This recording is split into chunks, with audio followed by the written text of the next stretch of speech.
Jerry used to say, especially in the beginning, he argued with us quite a bit about why would someone behave that way? And we would say, well, that's not really your work.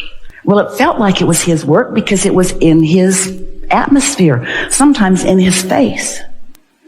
And the point he argued the most often was, I didn't really expect that person to behave that way until I observed their behavior. And then I expected it. And so his point, he didn't get far with it because we're stubborn. His point was, it showed itself to me before I believed it. And while that very often may be exactly what happened to you. You were born into a family, they had beliefs, they behaved in a certain way, they behaved toward you in a certain way, and you developed a point of attraction about how you fit into that family or into that city or into the world. In other words, we get why you do it, we just want you to remember that there is another way that you can be in this world. You can observe it and choose from what you're observing and focus deliberately upon the parts that you're observing that you want to perpetuate in your experience and in the world at large. You don't have to just be a regurgitator. You are a creator. You came to observe, yes, and to decide personally. That matters. Your point of view matters. You get to choose. And once you have chosen, to focus in the direction of what you are choosing rather than in its opposite. Why would anyone choose to focus in opposition to what they really are choosing? Well, it's just a habit. It's a habit for this reason. You were born with these magnificent senses or abilities to perceive. You see and hear and smell and taste and touch. And what you don't realize maybe is that in what you see, you are translating vibration into what you see. What you hear, you're translating vibration into what you hear.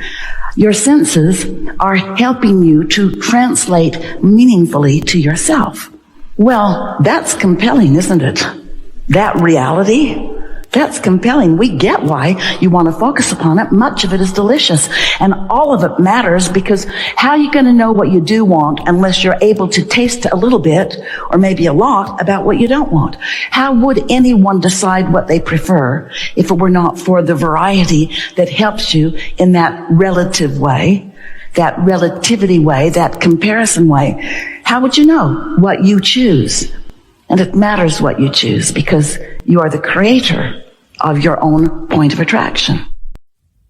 So, what we want to talk about is how you more deliberately merge with who you are, that blending, that allowing. Step one is, here you are in your physical body, splat, you got here a while ago. You know what you don't want, you know what you do want, even if you're not speaking about it. You're sending these continual streams of energy. We've called them rockets of desire. They shoot from you, and they are gathered by the law of attraction into what is a vibrational reality. It's a now reality from your inner being's point of view, but you want to call it future because you don't want to call it now until it manifests. But we want to tease you just a little bit. That new car may not be in your garage yet, so you want to call it future, but your excitement about it is now, isn't it? Or your discouragement about not having it is now. You get to choose. Your inner being is focused upon its complete fulfillment. And if you're not, then you are causing discord. You are pinching yourself off. So that's how it works. Step one is contrast helps you to ask. Step two is the law of attraction and your inner being get all over what you've asked for. Go to work focusing, and the law of attraction does its gathering of cooperative components, and things are set into motion. If you could see it, you'd feel better. You'd feel more sure. It might take away the surprise factor. We don't want to give you a spoiler alert, but there's good stuff waiting for you. You just gotta chill. You just gotta chill. Step three is chill. Step 3 is look for reasons to feel good. And when you find one, focus on it long enough that it gets some momentum. You focus on the things you don't like long enough to give them momentum, don't you? Why not pick more of the things that you do want and focus upon them until the law of attraction gathers the momentum that takes your breath away? You're much more than these physical bodies. You in your physical bodies are extensions of something so much more. Your source energy. And your physical body is an extension of that liquid love. So, as you made the decision to focus some of that source energy into this personality that you know as you, all of you didn't come. In fact, most of you is not here in this body. The larger part of your perspective remains non-physically focused while you are here having your important experiences, but not without the awareness and the adoration and the appreciation of that larger part of you.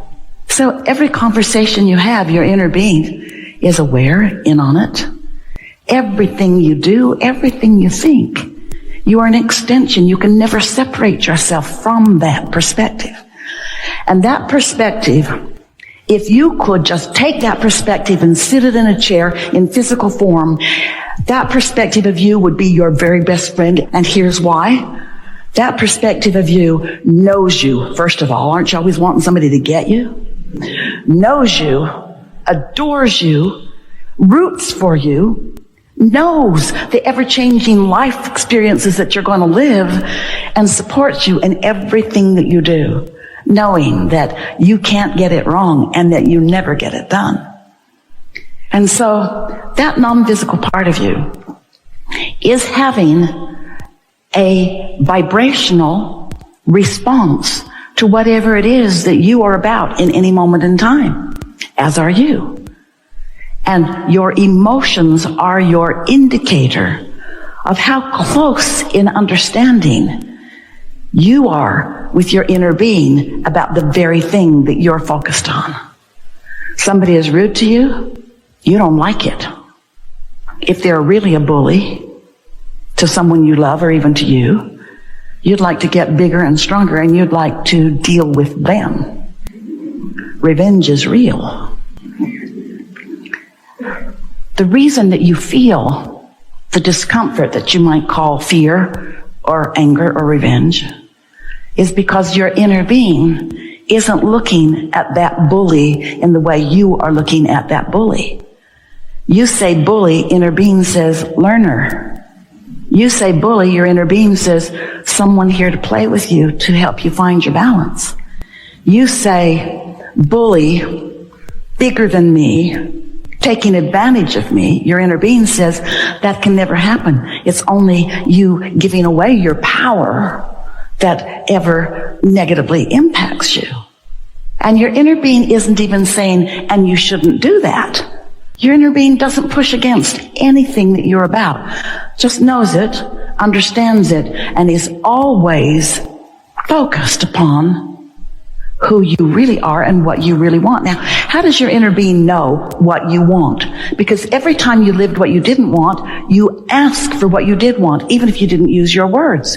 Someone's rude, you want a nicer world. You don't have enough to eat, you want more food. You want some more money to go do something, but you're aware of it because you feel some financial shortage. Your inner being does not join you in the financial shortage. Your inner being knows your prosperity, focuses upon your prosperity, holds such a clear thought of that prosperity, and because your inner being is non-physically focused where there is not resistance, when your inner being focuses upon something that you want, and the law of attraction, which it does, responds, which it does to what your inner being is focused upon, which is about something that you want, which you've set into motion, there is a powerful attraction, a gathering of cooperative components on your behalf to what you want. Question is, what are you doing? Bully, complaining, unfair. And so it's only your perspective, not in sync with your broader perspective, that is the reason for negative emotion, or is the reason for you pinching off the avalanche of well-being that is pointed at you and for you, and by your inner being, and by all that is, by that which you often call God? Can you feel the leading edge that you're focused upon? It's like everything that you've been living has brought you a perspective.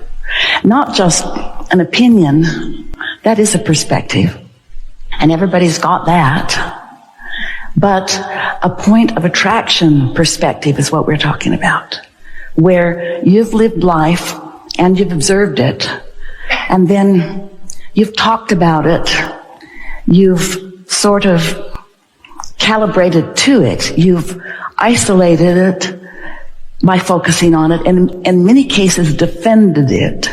And so you stand with a point of view, but not just one that you see with your eyes or understand with your mind. You have a vibrational point of view, which you may not be completely aware of, and that's really the point of everything that we talk about. You've been living and responding. That's mostly how you got your point of view. A sort of knee-jerk reaction is what most people's point of view is about. And so sometimes when you're noticing things that you don't like, that you sort of don't like or really don't like, most humans develop a stance of pushing hard against that, not realizing that when you do that, it accentuates that point of view and makes that point of view more of what comes to you. So your opinions or your point of view feel so valid to you, and they are, because your life keeps proving your focused point. If you think that, if you believe that, the law of attraction keeps bringing you things like it. Not because it's what you want, but because it's what you've been focused upon, and it's what you're offering vibrationally.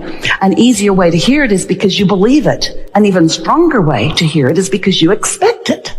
So it's our powerful desire that you accept the perfection of where you stand, even if you don't like it. You accept that it comes by your point of attraction, and that any part of it that you would like to change, you can.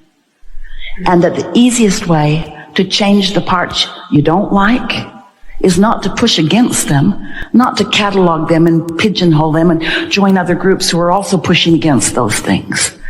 But in the knowing what you don't want, to define as best you can what you do want, and then do your best bit by bit to focus more in the direction of wanted than in not wanted. And here's why. You live in a universe that is vibrational first and foremost, and then translatable into manifestation, turning thoughts to things. Yay. That's what you want. That's what you get. That's who you are. That's why you're here. So here we are all together as vibrational beings, living in a vibrational universe. And as you come to accept that, and then you calibrate what you're doing vibrationally with what the larger part of you is doing vibrationally, then you consciously activate your own guidance system, and then it's so much easier to move in the direction of wanted. When you're using your physical senses to choose from the plethora of ideas or experiences, it's a lot to choose from, and it can get very confusing. But if you are using your guidance system to feel your way through it, rather than try to think your way through it, it's so much easier. And here, very briefly, is how that works.